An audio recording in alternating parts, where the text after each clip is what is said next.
Minnesota. We bring seniors 50 plus together. Learn about and discuss issues that are important to Minnesotans. Hear from our elected officials and experts on public policy. Meet political candidates, elect delegates to district and state conventions, and help elect Republicans to office at all levels. We believe in and advocate for the principles of personal responsibility, economic prosperity, peace through strong national defense, and limited, sensible government. Republican Seniors of Minnesota, thanks for joining us.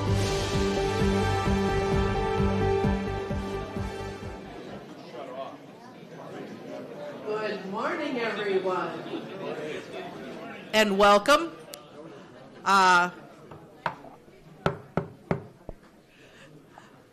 Special welcome to those who are attending via our video live stream, which is now live. I'm Carol Brumwell, Chair of the Republican Seniors of Minnesota and MC for this meeting. This meeting is being live streamed today, also recorded by our volunteers. A few quick courtesy reminders. These help others hear the meeting and are also a courtesy to our speakers. Turn off or silence your cell phones, please. Take side conversations out of the room, out that east lobby, close the door. Whisper only inside the room. Although it's a large room and you may think you have a loud voice when you're trying to ask a question, it somehow swallows up the conversation. So please wait for the microphone if you have a question or a comment. The area closest to the beverage table is off camera. So if you're given the microphone to speak, please move a little bit in so that people can see you as well as hear you on the video. Sound check. Are you able to hear me, Chuck? Yes. Okay. Anyone not able to hear, please wave your hand. Our past president, Mike Lehman, is running our soundboard. He'll work to get the volume adjusted. We will be conducting our brief annual meeting as our first order of business today. We expect that to take about 15 minutes. Please join me in an opening prayer. Gracious God, we thank you for this opportunity to gather for a meeting. We thank you for each and every one who is here today. Please bless our speakers this day. Help them to communicate clearly the wisdom they have to share. Be with our new board as they take on their volunteer leadership roles. Help them quickly establish a spirit of camaraderie as we all work together on our shared mission.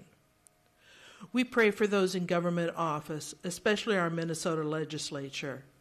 Help them make laws to protect our freedoms so that we can live peaceful, quiet lives in godliness and dignity. We pray for the judges across our land, from the local level to the high courts. Help them to judge wisely and fairly. Please give them wisdom and discernment to balance justice and mercy.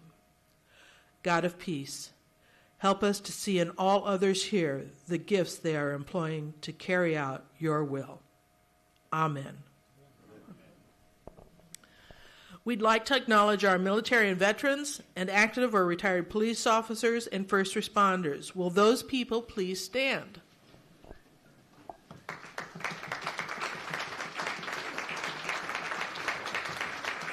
And now will the rest of you stand and join us in the Pledge of Allegiance? I pledge allegiance to the flag of the United States of America and to the republic for which it stands, one nation, under God, indivisible, with liberty and justice for all. Thank you. Be seated.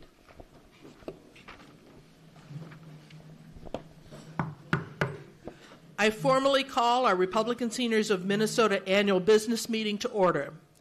Please note that only paid 2025 members may vote in this meeting. If you aren't sure, your name tag has 2 pale yellow dots, or you paid your membership this morning. Those are the 2025 paid members. Our Constitution sets a quorum for these annual meetings at 15% of the total paid membership. As of April 3rd, the total paid membership was 193. That means that 15% would be 29. If we got to 200 today, the count would be 30. If I could have a raise of hands of those who are paid memberships with the yellow dots. Clearly, as you look around here, you can see clearly we have our quorum of more than 30 in the room. Thank you. We will be electing one delegate and one alternate to represent us at the State Central Committee. That is the governing group for the State Party of Minnesota. We will also be electing a 9-person board for our organization, fulfilling the duties as described in our Constitution.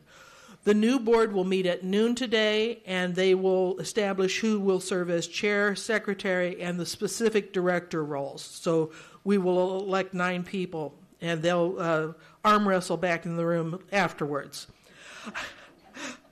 Per our Constitution, all those willing to serve needed to express their interest by 1 week before our meeting. This year, that was March 31st.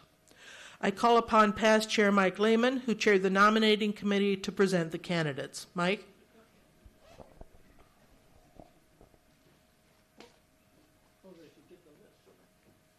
I got it here for you, too. Thank you, Carol. Good morning to everybody. The list, before we go into that, as you know, this is the meeting, and we're going to formally elect all 9 positions as well as the state delegates. But we wanted to acknowledge Carol Brumwell this morning.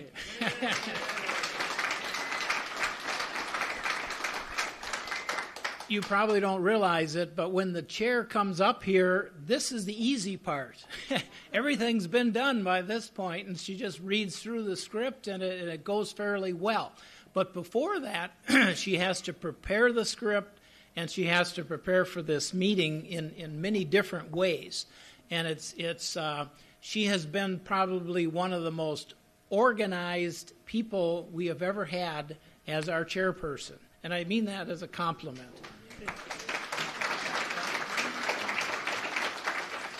So anyways, we've clapped for you a couple times. We're going to clap once more. We want to make sure that you are thought of, that you are going to be remembered, and you've only served 2 years, but it has been memorable.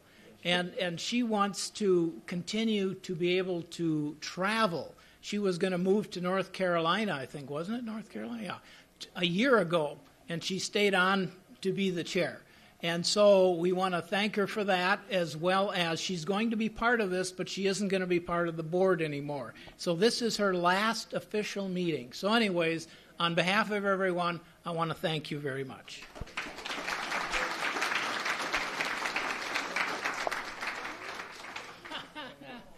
There you go. Do you want to speak? Everyone on the board wants to thank Carol for all the hard work. She truly has organized this meeting. That's from the board. Thank you.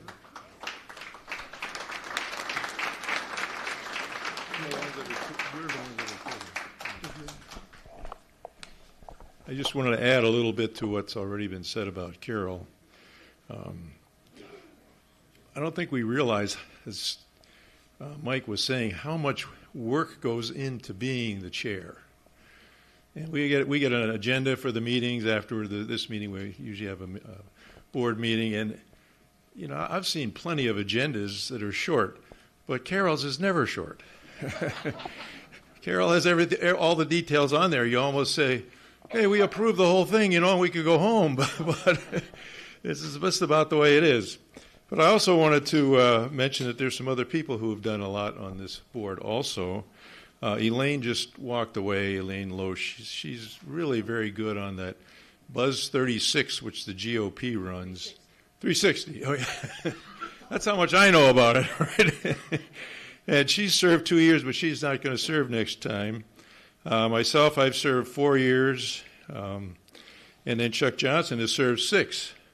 And Chuck goes to lots of the meetings. He represents us at a lot of GOP meetings, so we're sorry to see him go. But, Chuck, did you say you were going to continue to do that? Put him on the spot. He's going to substitute. Okay. And Carol served 2 years. We're real happy about that. So Carol, thanks again. Mike said it all. She's really done a wonderful job. We have a new board coming in, and I hope you guys support them just as much.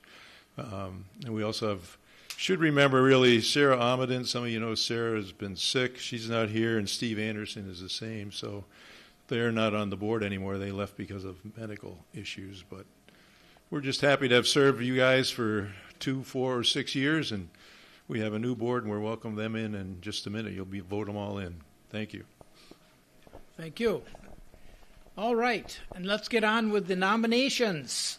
First for State Central, if you two would just stand where you're at there so we can see you. We have Don Patton, who is the alternate for the State Central Committee, and then we have Scott Graham back there, who is the delegate for the State Central Committee. And if you vote them in a minute, they will serve us as our chairs for the State Central Committee. So thank you. Okay, you may sit down. Okay, now for the board.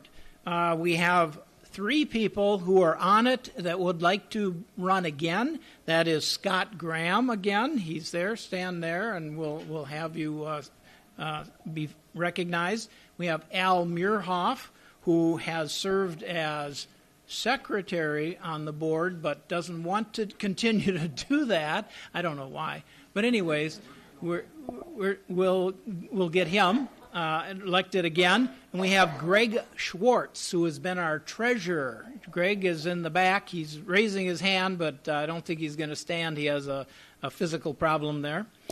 We now want to recognize the people that are going to be newly elected.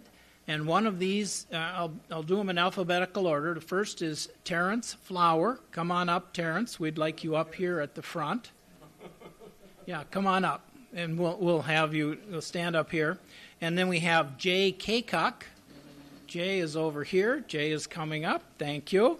We have Barbara Leonard, who you know has been on the board previously 6 years, and then she's been off a couple, doing things up here all the time, and now she wants to be back on the board again. We have Marie Merriam. Marie is, I was looking for you back there, and you're already on your way up here.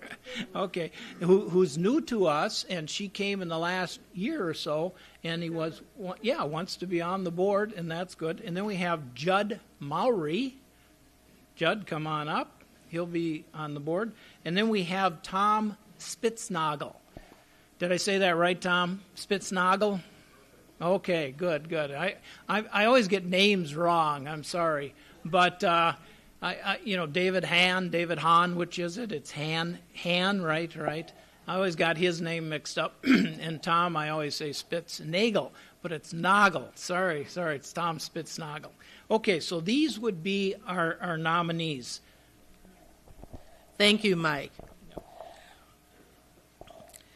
And I will be coming as past chair. My roles and duties are defined in the Constitution, but it's not an election item today. I'm going to ask each of our new people to say hello, take a minute to tell us a bit about their background.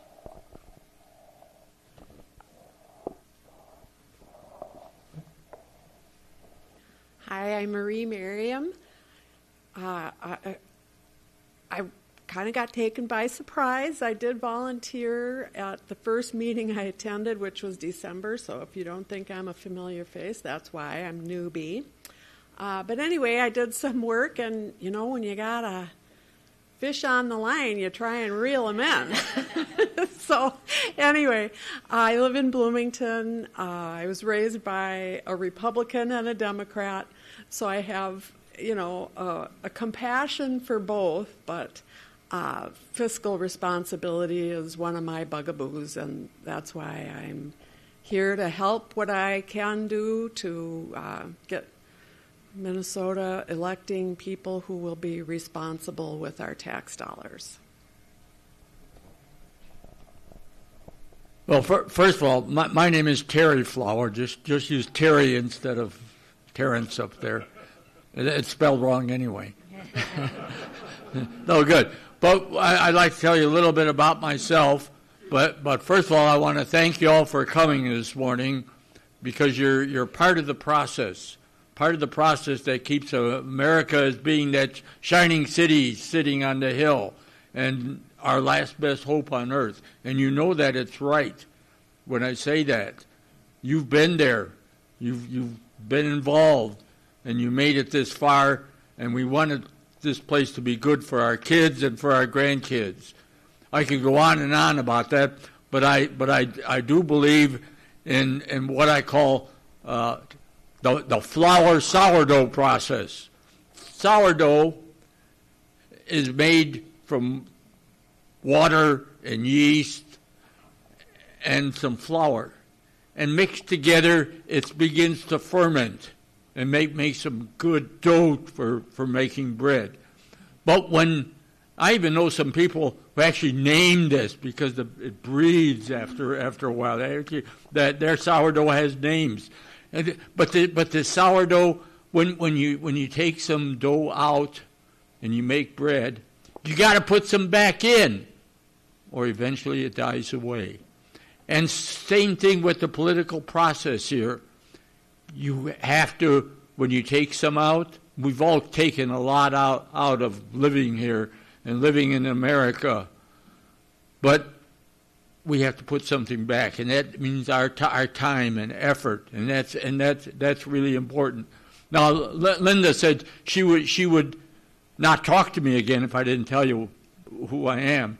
I was a professor of physics and astronomy at St. Catherine University. Did that for 34 years. Then when I retired, I went to Mankato State.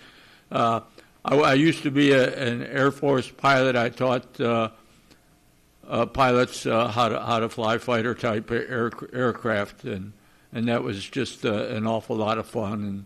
And my health got me out of flying, but I still mess around with a lot of things. I'm not going to go much more about me, but I want to thank you for coming again. I know I thanked you once, but I wanted to thank you again because you're still part of that process, and you've got to put something back. And when we ask you for help, it doesn't take that much. And we're together. We're going to do what it takes to make America great again. God bless you, and God bless America.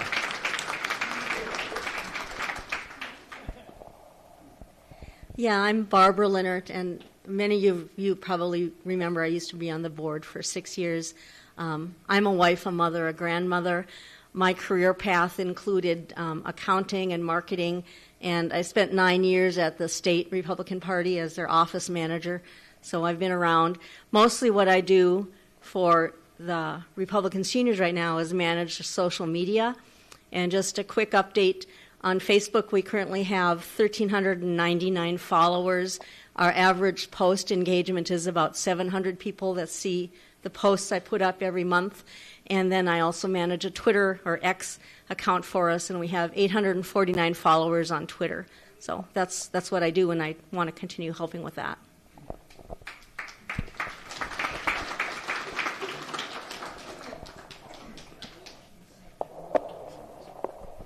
Howdy.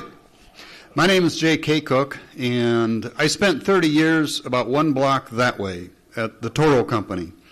Engineering project manager, traveled all over the world, 1 million miles between Europe and China. Wonderful, wonderful experience. And I quit about 10 years ago. My wife started a food company called Cookies, a healthy snack. And so I quit Toro to help her. Don't ever start a food company. Well, we could all see the country going to hell. And about 4 years ago, after the election was stolen, I said, this is enough. I got to get involved. And so I started, typing out the online forms for MNGOP, for CD3, for SD42 up in Plymouth. Nothing. The next year I did it again. Nothing. Nobody ever got back to me. It took me 4 years to get involved in the system, to find the front door. I mean, where's the front door to go, Well, I got in. So now I am vice chair of SD42. I am applying for vice chair for CD3. So on Saturday, I hope to get elected for CD3 vice chair. I think we need a revolution in the Republican Party. We need a stick of dynamite to just like blow it up and start over. That's my mentality. And there's a lot to be done. When I was a child, I remember my preacher saying, the enemy is not flesh and blood, but powers and principalities. That never made sense to me until the year 2020 with the election fraud and then COVID. And now you look around the complete insanity of our culture. I mean, it's willful ignorance. It's abject insanity. I mean, you can't describe it any other way. We're in a war. We're in a spiritual war for our life. What motivates me is I have 6 grandchildren, and I want a world for them to live in. I mean, our world growing up was glorious. I mean, we lived in Disneyland growing up. We just did. I mean, outside all day long, playing up and down the streets, through the woods. Now it's like it's a prison. It's insane. So, there you go.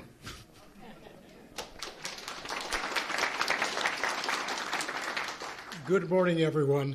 My name is Judd Mowry, and as Jay had mentioned, I've been involved for a while also. Actually, I thought about it this morning. The first time I got involved in politics was putting literature underneath the wiper blades of churches and parking lots for the Goldwater campaign in '64. But I've been more and less involved over time. This last year, I too looked what was going on and said I can't sit on the sidelines any longer, and so I became very active.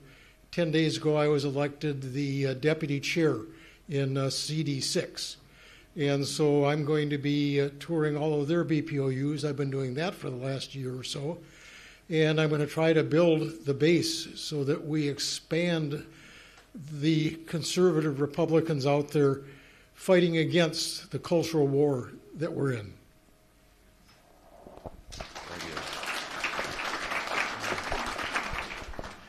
Hi, my name's Tom Spitznagel, not Nagel like Mike said. I had a 10-minute speech prepared, but I'll kind of pass on that. A lifelong Minnesotan, married to my wife, wonderful wife Pam in 1973. We've been residents of Bloomington ever since. I raised 2 kids. My career was mostly in the corporate finance and IT area. I've been on the board before, just like Barb has, for 6 years, backed by popular demand, I guess. So anyway, I spend probably 6 to 8 hours a day researching political issues. I've been doing this ever since Obama got elected. I sense that something wasn't quite right, and it's turned out to be absolutely true. We're in a heck of a mess right now, as other people have said, and absolutely we need to do something. We're living in a time of evil. It just sounds like a strong word, but it's true in my view. Anyway, when I was on the board before, I kind of spearheaded the videotaping effort that we have now evolved to, thanks to help from Mike Lehman and Brad Nolte and Patty Piatz. Now we're doing live streaming and have excellent video recording of our meetings. And I'm looking forward to just helping out in any way I can going forward. Thank you very much. Thank you. Thank you. You may be seated.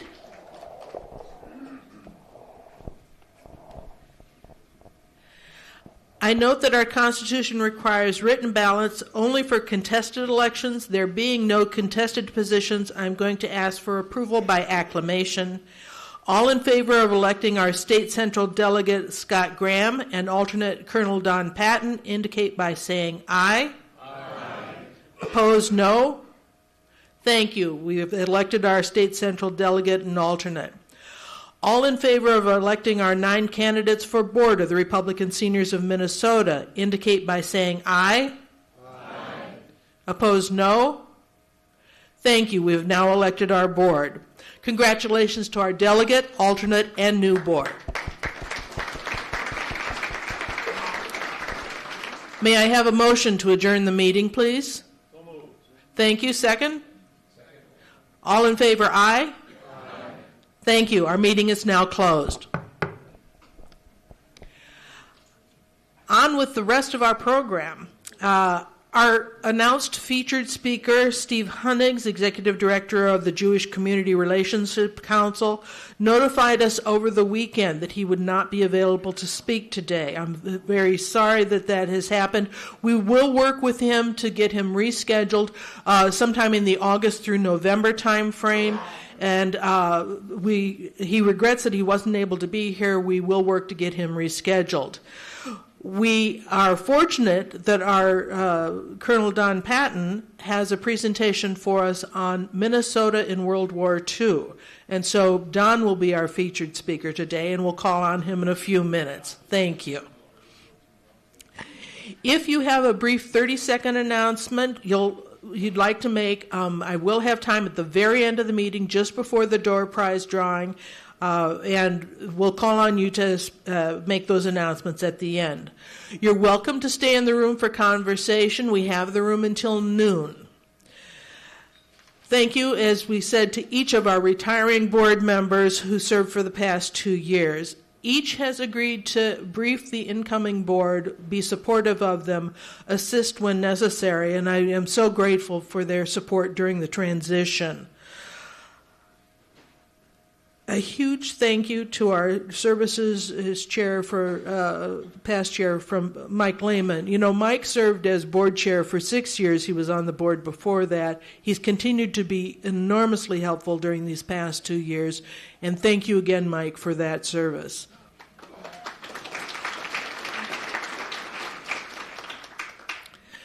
Our group is again volunteering at the MNGOP office monthly. We're preparing the envelopes for mailing. We meet there at the Edina office just off Highway 100 and 494 every first Monday of the month from 10 until 1.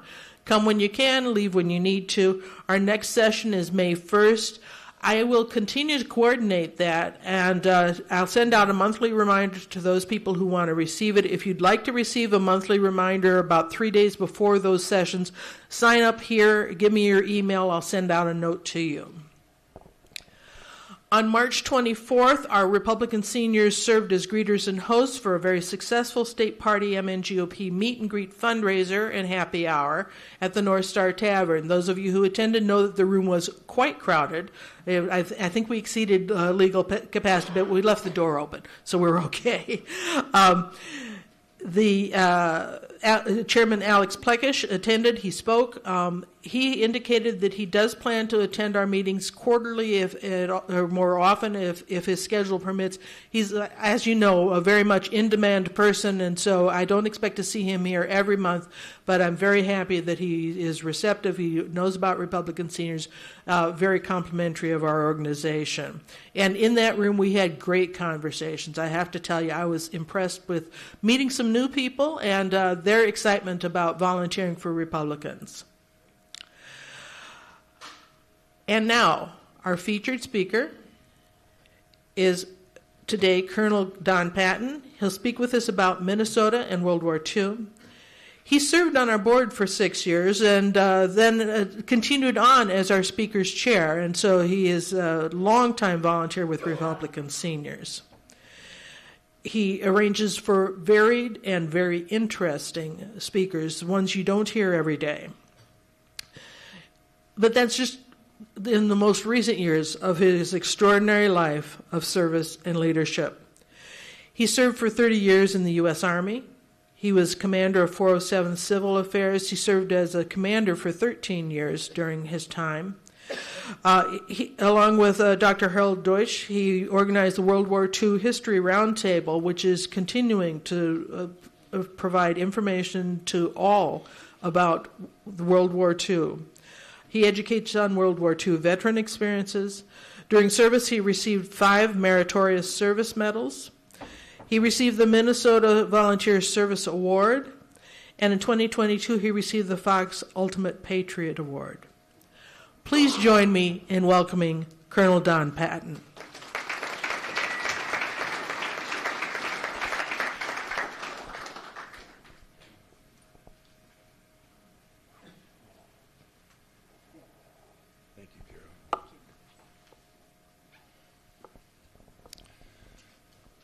Well, just a word of explanation. Steve Hennigs called me on Sunday night, and you know he's a very high-profile leader in the Jewish community, and he was summoned to go to Ethiopia for some mission. So we will work to try to schedule him.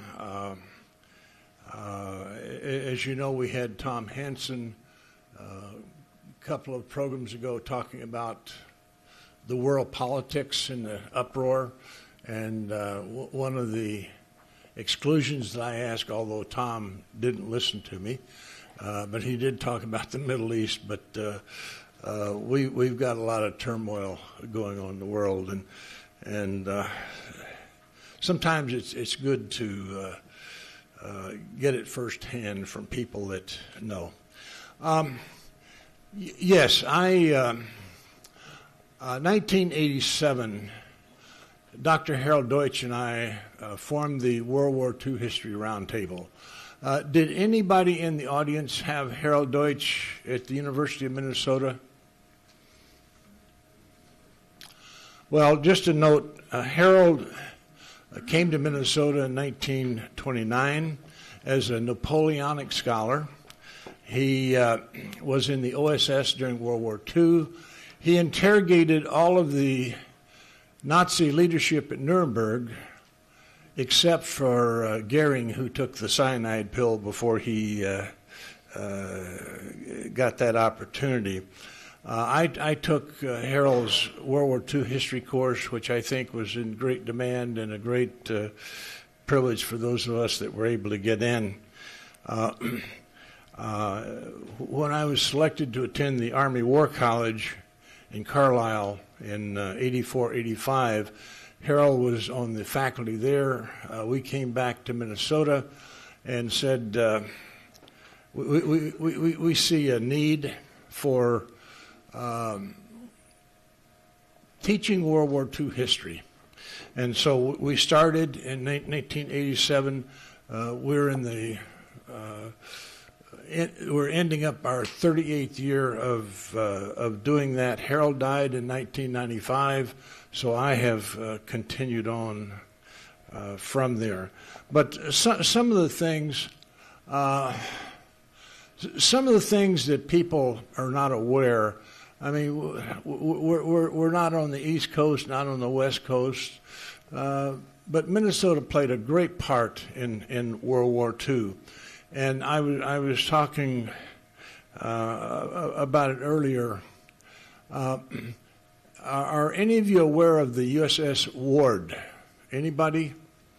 I know there's a couple of folks. Everybody knows about the attack on Pearl Harbor, December 7th, 1941. Started about 8 o'clock in the morning. But an hour before that, there was a destroyer that was manned by naval reservists from St. Paul. They detected a submarine trying to sneak into the Pearl Harbor naval base, and without getting full approval, actually shot and sank it. They actually didn't find the submarine until sometime in the 90s. But the USS Ward, the gun that actually sunk that, is on the Capitol grounds.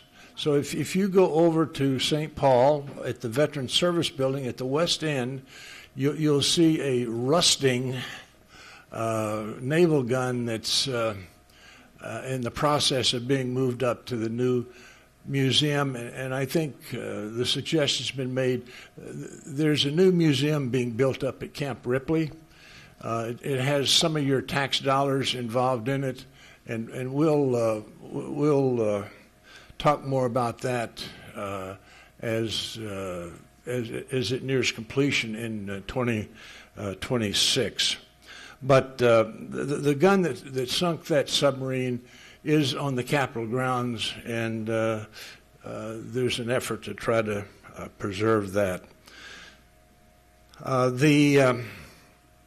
Many of you may know one of the great events of World War II was the Battle of Midway. There was a young man by the name of Richard Fleming. He was a St. Thomas Academy graduate. He received one of the first Medal of Honor awards in World War II for participating in sinking a Japanese ship at the Battle of Pearl Harbor. Obviously, it was presented posthumously. He perished in that, but the airport over in South St. Paul is named Fleming Field in his recognition of his contribution. The 34th Division, which is the National Guard unit right now, and any National Guard members here? I'm sure there's maybe a few, but well, anyway, I'm surprised. But anyway, the 34th Division, the Red Bull Division, was one of the first units mobilized. It was the first unit in World War II to be placed on foreign soil. It was in Northern Ireland, and the claims, I won't go into those, but the claim was it spent more time in combat than any other unit in World War II. Fought in North Africa and up Italy, and it one of the great people that I met, he actually appeared on our program, I think 6 times, was a unique person by the name of General Jack Vesey. General Vesey came into the National Guard in the 1930s as a buck private KP potato peeler. He retired in the 80s as chairman of the Joint Chiefs, and as I said, he appeared on our Roundtable program probably 6 times in different capacities, one on being in North Africa, one on being in the battles of Italy. And if you remember, President Reagan appointed him to go into Vietnam, and he actually organized the Missing in Action program that is ongoing today. So he told a great story about going to Vietnam with John McCain and going to the Hilton Hotel where McCain had been a captive, and a great story. One of the other units from Brainerd, Minnesota, if any of you go up to Brainerd, to the lakes in the summertime, or go up there in this wintertime to do your skiing or cross-country winter sports, go to the National Guard Armory there. There's signs to get there, but the company that still exists was mobilized and was sent to the Philippines. It got there in September of 1941, several months before the Japanese attacked. All of the Minnesota veterans from that Brainerd unit were captured. They endured the Bataan Death March, where probably a third of them died. They were in prisoner of war camps, and every April, I think it's on April 19th this month, the unit in the city of Brainerd puts together a community dinner to celebrate the contributions that the Brainerd community made.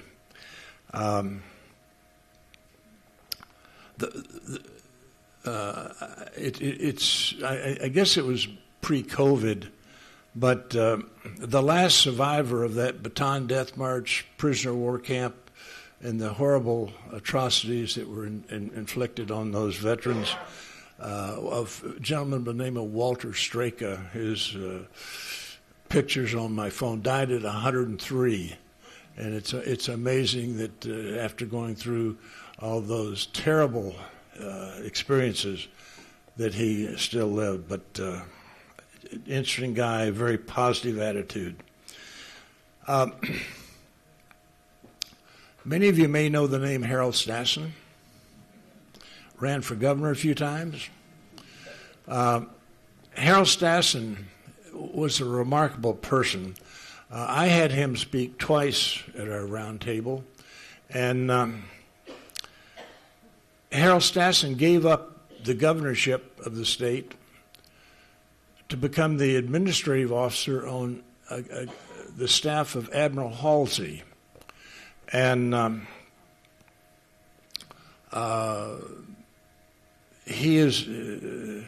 Halsey's criticized for some things that we won't get into this morning. We can talk about it more. But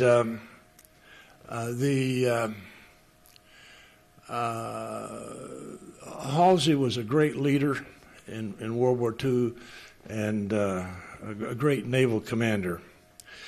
When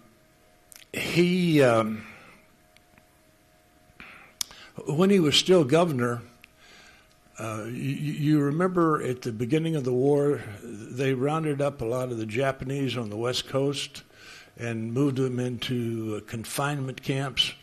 One of the arguments that I have with certain woke people is they call them concentration camps. They were by no means concentration camps compared to what the Nazis did to the people that they oppressed. But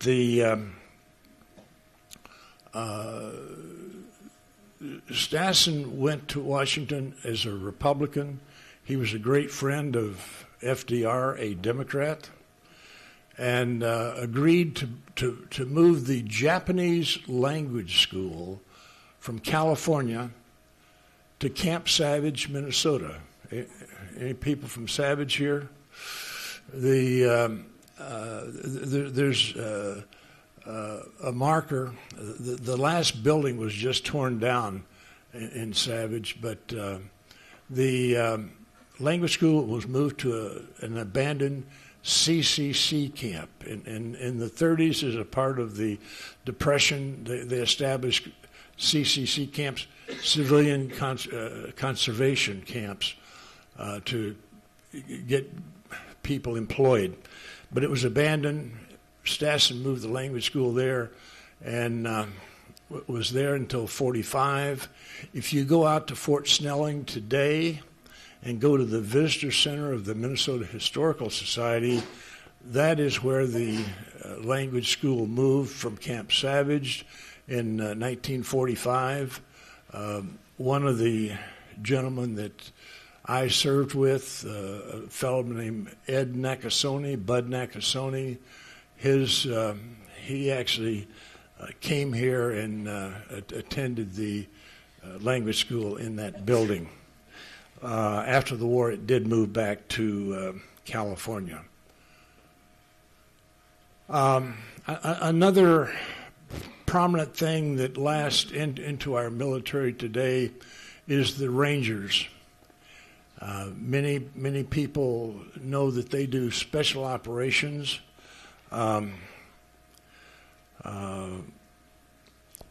If you remember an incident in the current conflicts, there was a young lady by the name of Jessica Lynch that was captured in Iraq. The gentleman that led that Ranger unit was a gentleman by the name of Colonel Joe Votel. He lives in Lake Elmo now. I had lunch with him a month or two ago. But they parachuted in on this prisoner camp, relieved this young lady and some other She was the most notable, but American soldiers that had been captured in the war in Iraq during that period. But the Ranger, the origin of the Rangers was from this National Guard unit, the 34th Division. When the decision was made to again, we got into the war in December after Pearl Harbor, but if you look at places like England, they were actually in the war from 1939. They had something called commandos, and they had done some special, they call it special operations today, but they had done some interesting operations. They decided that the Americans needed to have a commando type unit. They called them the Rangers. Darby's Rangers was the name that was given to them. It was the 1st Ranger Battalion. About half of that 1st Ranger, that Darby's Rangers, was made up of Minnesota and Iowa veterans from the 34th Division, and a legacy that continues into today. A couple of other events that happened. Many of you have heard of the Doolittle raid. There was a bombing mission. They took off of aircraft carriers, bombed Tokyo. It was more of a psychological attack than anything. But those B-25s were modified right out here at Minneapolis Airport. The hangar has been torn down, but it's a great legacy. We actually did a program on one of the mechanics that had worked on it, and if any of you are interested, tomorrow at 11 o'clock in this room, the 8th Air Force Historical Society meets, and the sons of that mechanic will probably attend that meeting. But Minnesota made a great contribution in that early attack with the Doolittle raid on Tokyo. Many of you may have heard of a guy by the name of George H.W. Bush, Bush 43, I think it was. He trained at Naval Air Station, Minneapolis. The Air Force Reserve Base, the hangar that you see here now where dignitaries come in to visits here in Minnesota, it's the Air Force Reserve Base today, but in the 30s and up through World War II, it was the Naval Air Station, Minneapolis. And George H.W. Bush soloed here. If any of you are interested, I actually have an article. I didn't bring it in with me this morning, but he talked about how cold it was flying in a biplane, open cockpit, in February. So, yeah, but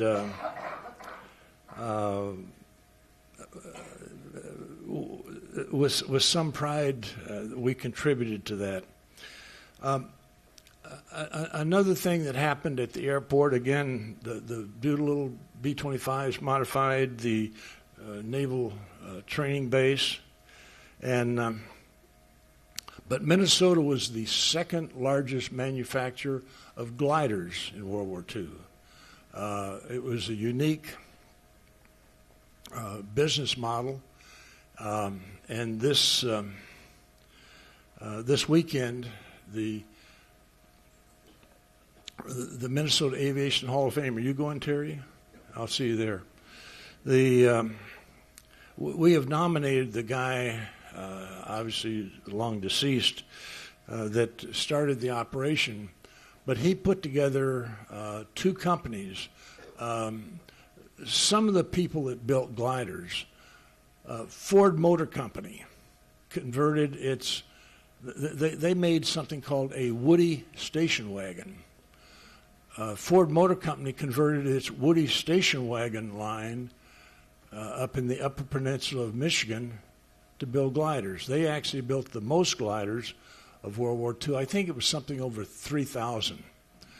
Minnesota here put together, John Parker put together a consortium of a company called William, which was a lumber company over in St. Paul, and they call it the fixed base operator at the airport, DePonte Aviation, and they built over 1,500 gliders in World War II. Great story, and we, through our work with the World War II Roundtable, we met a lot of people that flew gliders out of here. The training base to learn to fly a glider was in Lubbock, Texas. If you ever go to Lubbock, Texas, at the airport they have the Silent Wings Museum. It's a great museum. Lubbock's not exactly on the mainstream of places to go, but it's a great museum. Another major contribution in World War II was the modification. Many of you may have heard of Ford Motor Company building a plant at Willow Run to build B-24s. They were turning off a B-24 about every 3 hours. You can imagine that Ford did a marvelous job with his assembly line.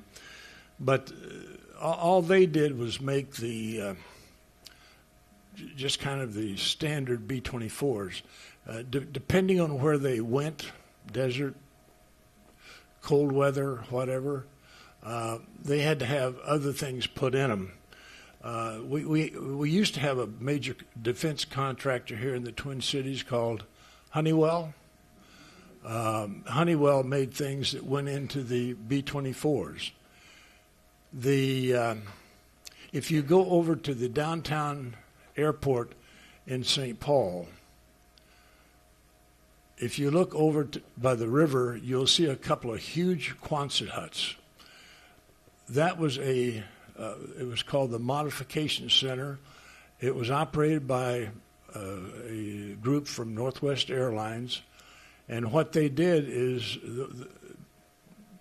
there were some other planes, but the majority of the planes that went through there came off the Willow Run Ford assembly line, flew into Minnesota, went through there and had all the avionics put into it, and then flew out. As I've done some of my genealogy, I found out that through some of the stuff I've inherited that one of my uncles actually had a bunch of paraphernalia from St. Paul that I've inherited from my Patton personal museum. One of the other great contributions was the military railroad system. There was a gentleman by the name of Carl Gray who lived in Hudson, Wisconsin, and he's buried in Hudson, Wisconsin. If you have Find a Grave on your phone, you'll see. Go find his grave. But he established the military railroad system, and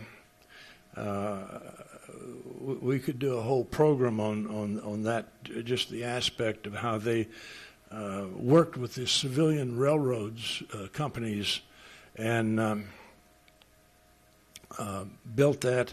He actually wrote a book, and one of the gentlemen that used to come here with the 8th Air Force owned a photographic company in Hudson, and he put together all the pictures for the book. The book was Railroading on 5 Continents. Cargill, if you go down to Scott County along the river, there's a place called Port Cargill, and Cargill built ships there in World War II. There's notable pictures of them being They were smaller ships, of course, but going down the Minnesota River, down the Mississippi, to join the fleet. Another great legacy that we have today, I talked about the gliders. When the glider contract was ended in 1945, the company had a great group of workers, and there's a company called NCR, National Cash Register, built cash registers. During World War II, they built code-breaking machines. If any of you have been to England and gone to Bletchley Park, you've seen the story about the bomb.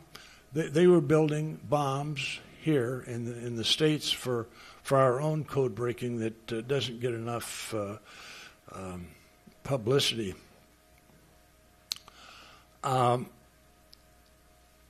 John Parker went to the government and brought those group of scientists from Dayton, Ohio, NCR, to Minnesota, and formed a company called Engineering Research Associates, ERA.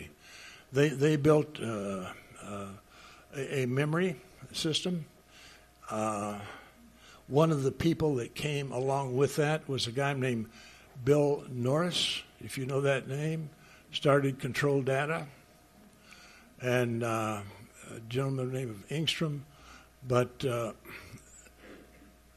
Control Data, I think there were actually 54 different computer-related companies that ended up morphing out of this ERA organization.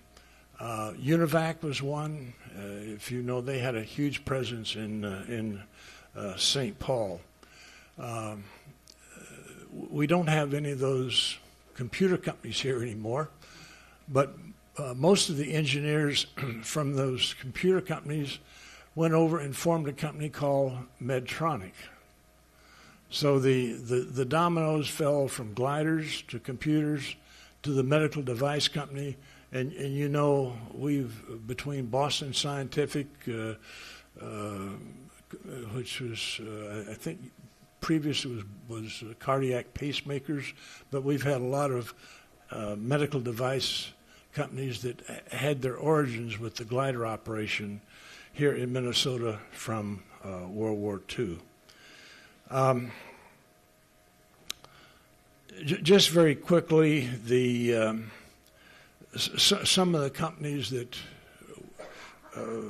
we no longer have, I mentioned Honeywell, did a lot of avionics and electronics for World War II.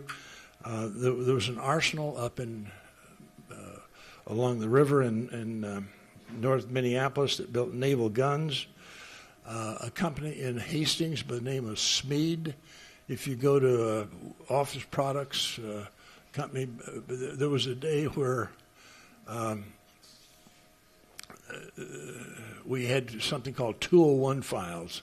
They were paper files, and Smead was a major producer of paper for keeping records. Many of you that may be gardeners had a Hudson sprayer, which were made in Hastings also, and they were well used in the mosquito areas of World War II.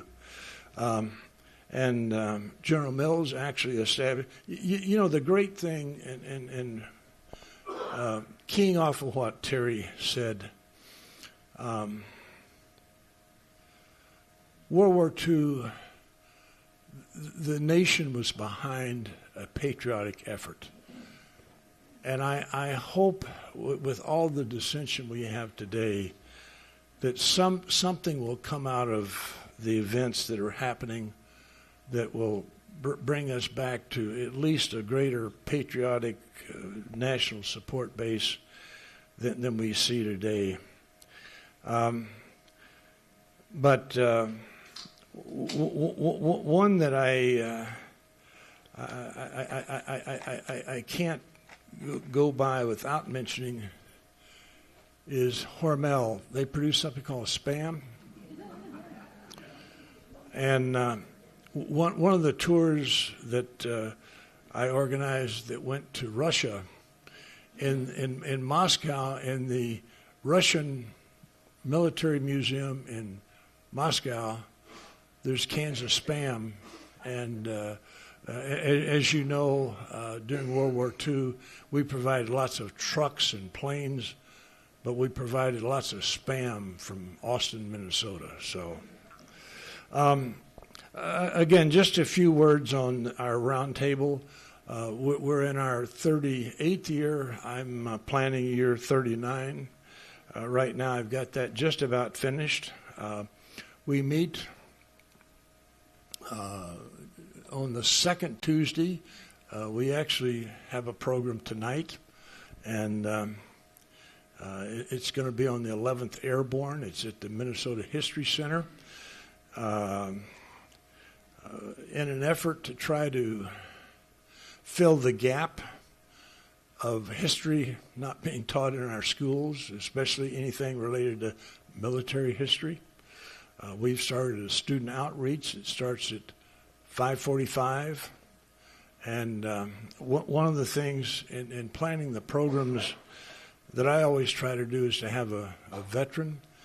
I will tell you that I don't have a veteran. The one veteran that I had planned to have on the program tonight passed away in December. But 2 weeks from today, at the Minnesota History Center, we're going to have 305 years of 8th Air Force experience. 103 of a gentleman by the name of John Luckadoo is coming up. And I just got an email from him recently. He is on the speaker circuit. There is a gentleman that lives in Friendship Village that's 101. I talked to him on the phone yesterday. His name is Les Shrink, ball turret gunner, shot down on his 9th mission, prisoner of war for 15 months by the Nazis. He'll be on our program. And we have a gentleman, again, if you want to come here at noon tomorrow, the 8th Air Force luncheon meets at 11.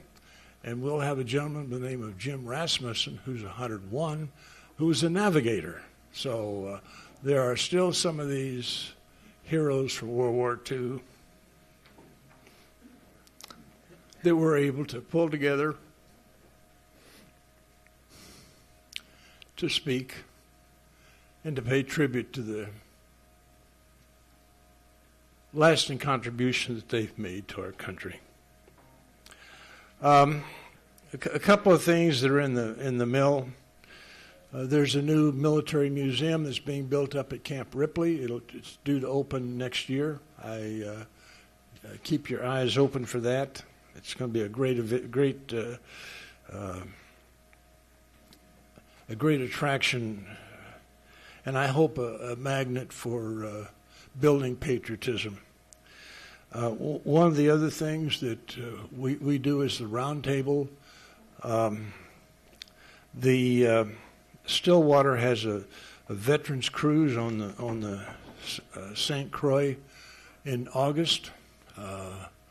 I'll get more information on that. Last year we had 6 World War II veterans on the cruise.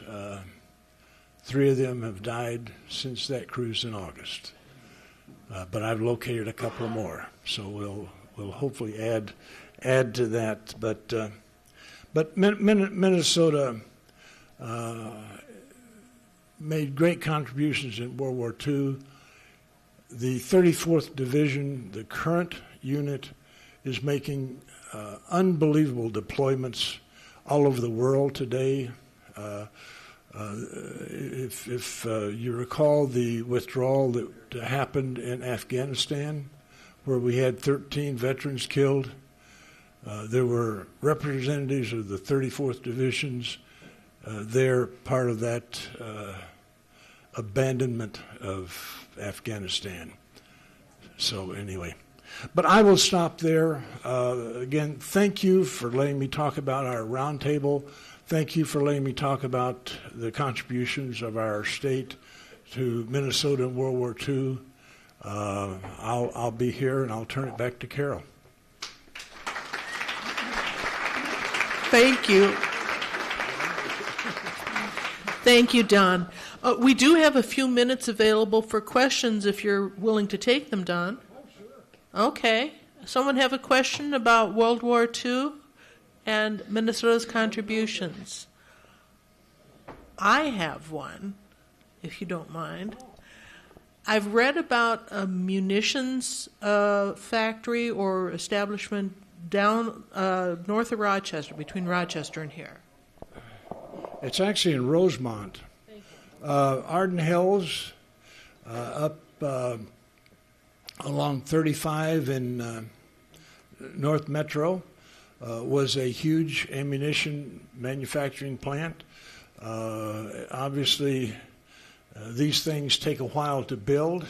If you go along Highway 46 through Rosemont, you'll see some concrete bunkers. They were actually building a ammunition plant down there. The war ended, and so they stopped building it, but they have left all of the storage bunkers. And I haven't been down in a while, but there used to be 4 stacks for the steam generation plant that was down there. That could have been torn down, but yes, it's still there. Thank you. And Scott, you have one? Yes, I have a question, Colonel. In the Pacific Theater, our Navy had 2 amazing cruisers, the USS Minneapolis and the USS St. Paul. How come we don't hear about them? Do you have any comments about our experience with memorializing these people?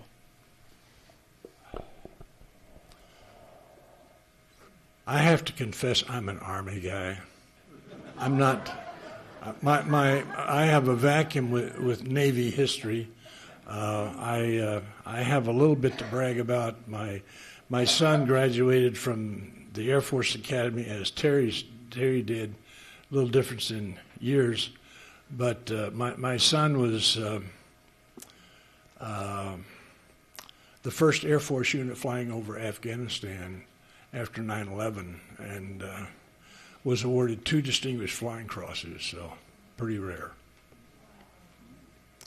But if you actually go to the History Center, if you go into the gallery that has the Greatest Generation exhibit, if you look up to the left, you'll see an American flag that flew on the Minneapolis. Other questions? We have one back there.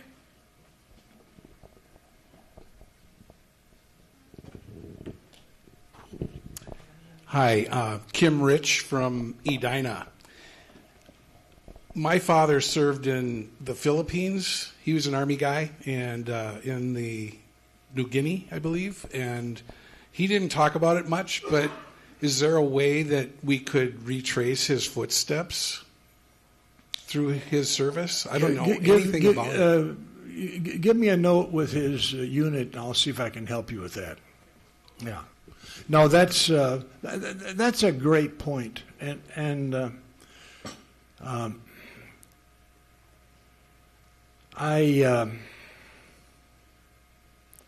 you got to remember, so many of these World War II veterans were guys that came off the farm. They were in one-room schools. And they're all of a sudden in the horror of war. I mean, they saw things then that would shock us today. I mean, you look at what's going on in Ukraine and in the Middle East today. Horrible things. So many of the veterans came back and didn't talk about it.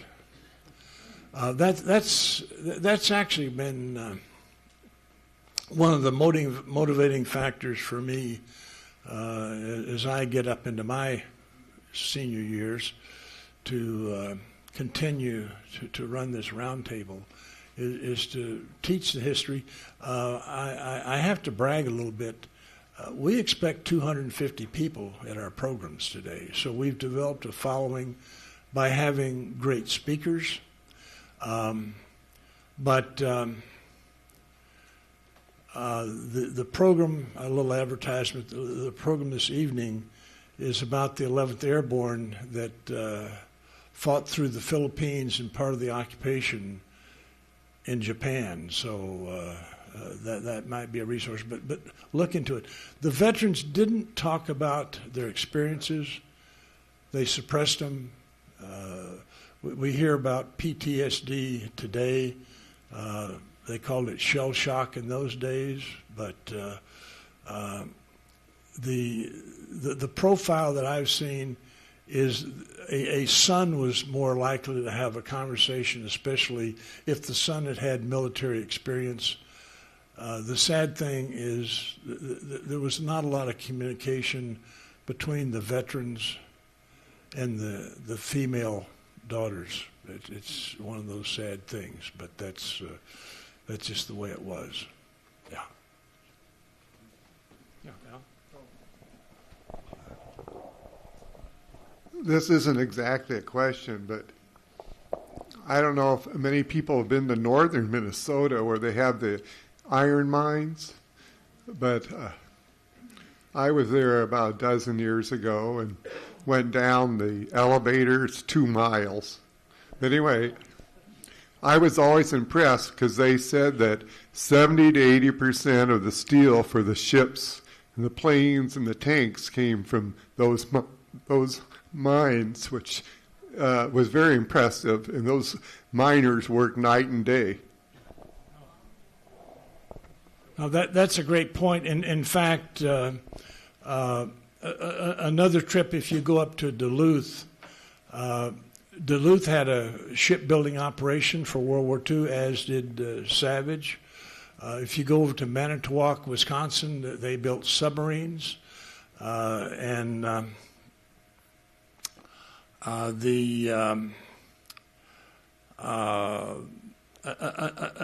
thing, it's in Wisconsin for you people that will go across the border. What's the town on the other side from Duluth in Wisconsin? Superior. Superior, Wisconsin has the Richard Bong Museum there.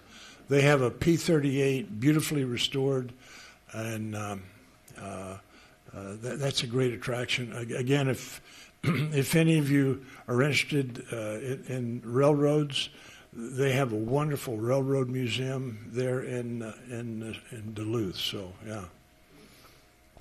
Any other?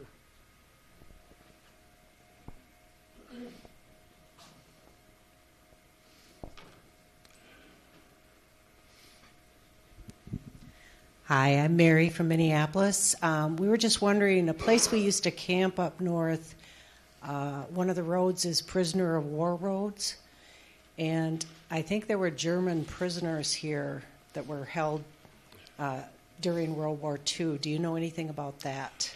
We've actually done a program on that, yes. In fact, I've done 2 programs on prisoners of war here. And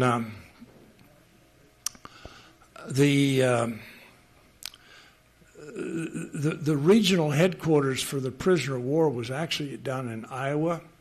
I can't remember the name of the town now, but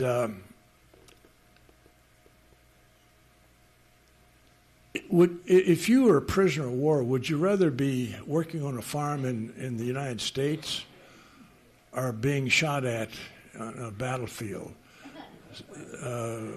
When we were taking stuff to the theater for combat, rather than bringing back empty ships, we brought back prisoners of war. And we had prisoner of war camps all over the United States. I've actually got pictures of German prisoners of war working on the farm fields down in the Hastings area. So yes, we had, there were lots of prisoners that were sent up to work in the timber industry up in northern Minnesota. But yes, we had many, again,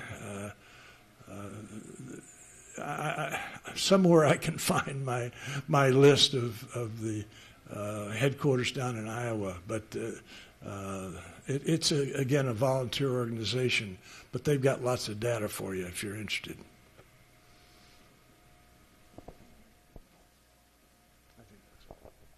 Thank you so much, Colonel Don Patton.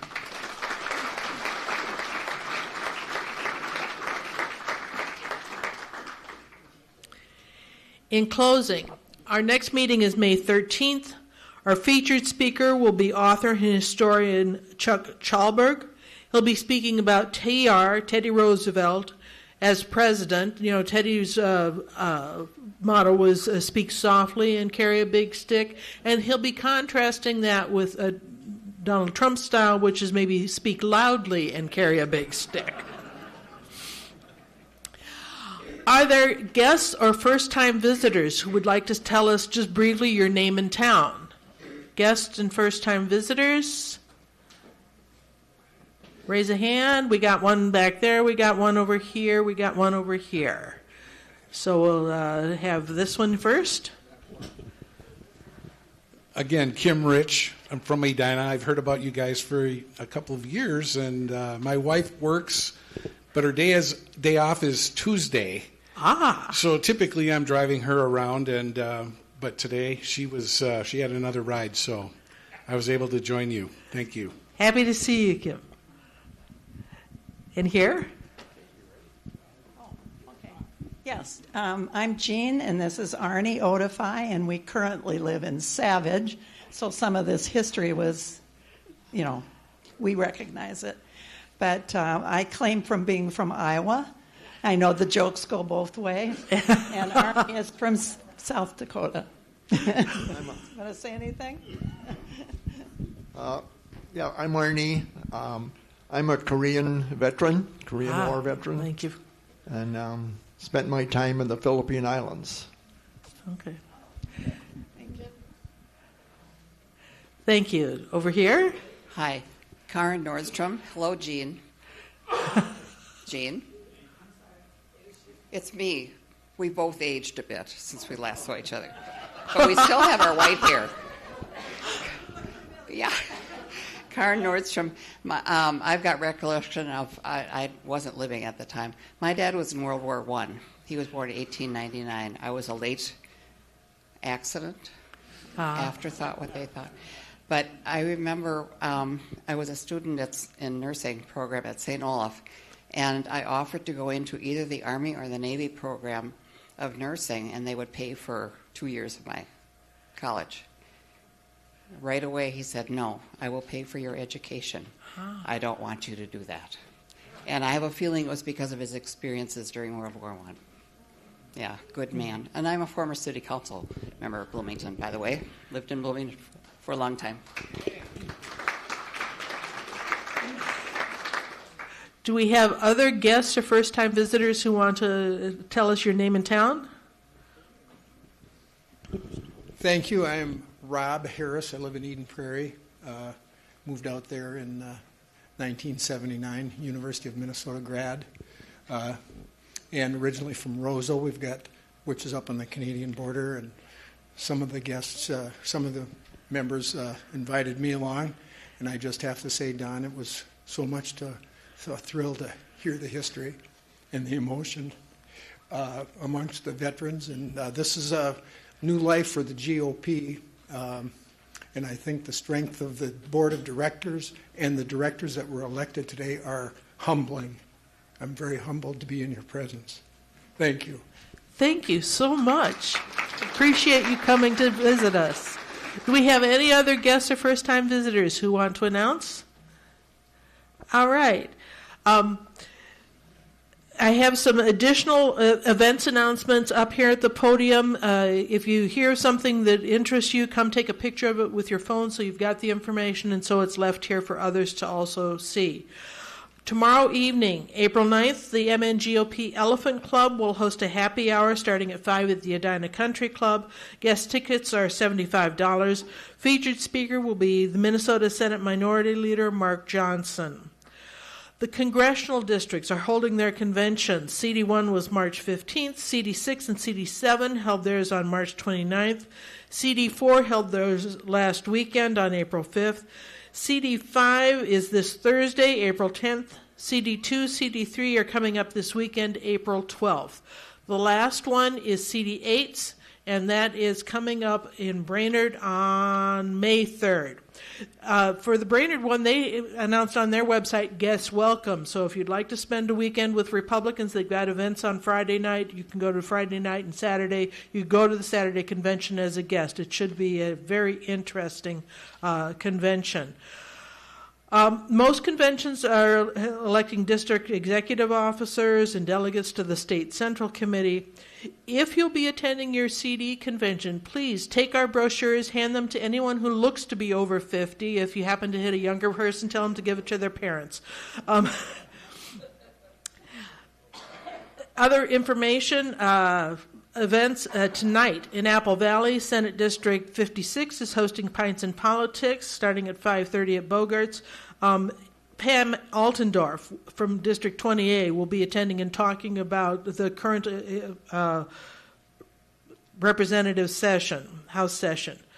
Next Monday, April 14th in Edina, Senate District 46 is hosting a movie night at the Mann Theater. It's a viewing of the film Reagan, which stars Dennis Quaid. Tickets are $20. Reservations highly recommended.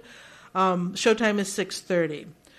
On Sunday, April 27th, the Minneapolis Republicans are hosting a bowling afternoon starting at 3 at Elsie's in Northeast Minneapolis. Cost $35 for early registrations, $40 at the door. The MNGOP's major fundraiser, the Lincoln Reagan Gala Dinner, is set for Monday, May 12th. They had announced a featured speaker, and that speaker now is tentative, so I don't think they have announced this on their website. Keep an eye on their website for the announcement of that gala event. On April 22nd, SD50, which is the Edina Bloomington local SD at 6 o'clock, is hosting a speaker series gathering. The topic is election integrity. Their featured speaker is Rick Wiebel, who's been actively involved in this work for a number of years. Start time is 6 o'clock. Cost is $20. The detail and registration are on their website, sd50gop.com. Okay, so that was my list of announcements. We'll have a chance for you to stand up if you've got another event you want to talk about in just a minute. Remember to tell a friend about our Republican Seniors of Minnesota. We have these lovely, and I do mean lovely, these rat cards condense a lot of information, including a QR code so we appear modern and people can use their phone to get to our website. I love that feature. So take some of those, talk with your friends and neighbors, invite them to come as a guest. Most of our new members do come as a guest of someone first and then decide to join. I have an idea form. If you know of a speaker who maybe would do a 15-minute presentation as part of the start of our meetings, or maybe a featured speaker for next year, give us their information, tell us how to reach them, and we'll work to get them on the schedule. Also, if you have a way we can, in these meetings, do a better job of getting people together, happy to have those ideas submitted. So, our meeting is recorded. You should see an email announcement within a week of when that recording is available on our website. It's also just located on YouTube. Look for Republican Seniors of MN on YouTube, and you will see our channel on there. We've got a lot of great information. Don, I was taking notes just as fast as I could, but I'm going to be re-listening because this is fascinating stuff for me. Places to visit that I didn't know about, and I appreciate that. Are there any 30-second announcements? Elaine? Get a microphone to her, please. Speaking Proudly is a high school girls oratory speech competition, and the link is open now, so if you have any granddaughters, it's phenomenal. It happens at the state capitol in November, and there's $6,000 in cash prizes. So if anybody is interested, I do have some brochures in the car. Thank you, Elaine. Any other brief announcements, events coming up? No. Oh, Scott, you're raising your hand there. It's not because you want to take the microphone. Okay. No, just a brief announcement here, a comment. Carol, Chuck, and myself have been representing you at the CD conventions. We were at number 1 down in New Ulm. We were recently in Delano at CD6. We're at CD4 up in Roseville. And they're really excited. The energy there is truly amazing. They're excited about what's happening. I want to pass this on to you, what we're seeing in the country, outside Minneapolis, St. Paul. And they're embracing what we're doing. They're getting on using the live stream. CD7 is going to have a live stream event up there for their group. And the word is getting out about what we have. So not only we're seeing this out there, I encourage you to also use our bullet points of the live stream and the video just to talk to folks and say, hey, you want to know about education? Tune into what we have. So there's a review of what's been happening with our team to represent you. Thank you. Thank you. All right, we're going to draw for our door prize. Terry, I'm going to ask you to draw the first one.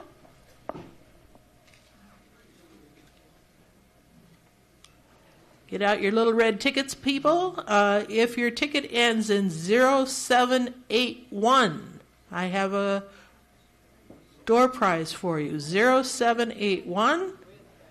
Way at the back. Okay. And Al, will you draw the last door prize of the day? 0754. 0754. Oh, Judd! Happy to give you a door prize. Thank you all. We'll see you in May.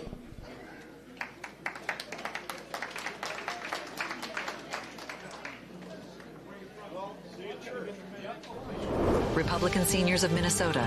For more information, please visit republicanseniorsmn.com. While visiting our website, you can click on the video tab to watch videos of past meetings.